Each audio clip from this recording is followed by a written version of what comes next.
in this example, we're going to build on what we discussed in example 1. In this case, we have a square root, and we're going to look at the transformations. So like, what does the 2 do? What does the 3 do? What does the 5 do? All right, so the first thing is, here we go, identify the parameters of g of x, meaning the 2 is going to stretch it vertically, right? This is what you've seen in other functions that we've looked at with other types of functions, that a coefficient on the outside is going to stretch it or compress it, depending on what it is. Since 2 is more than 1, it's going to stretch it.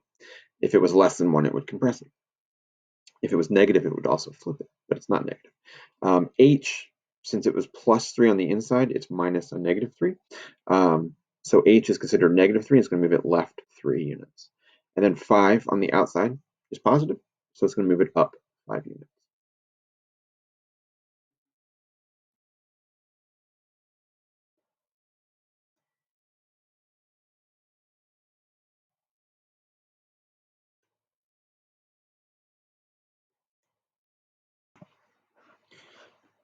First thing you're going to want to do is graph the parent function. So in this case, it's just square root of x.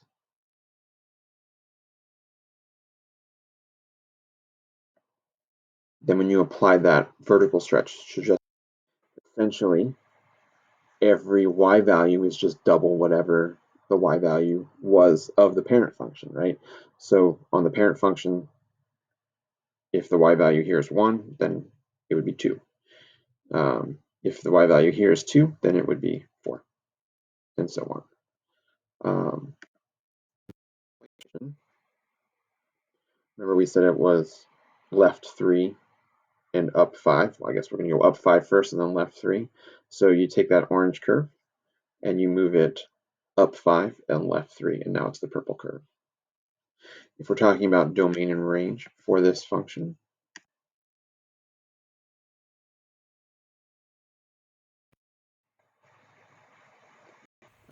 domain,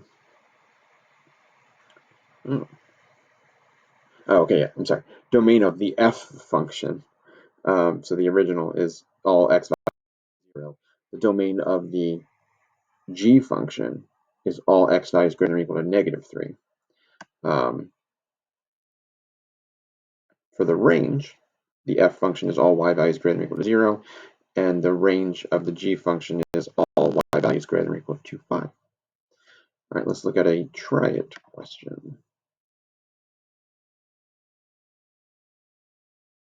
All right, same idea.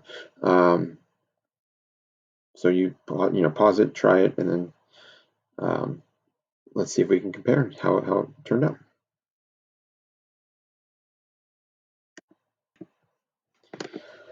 So the first thing I did was, because of the 1/2, it compressed it by, well, compressed it by 2, I would say.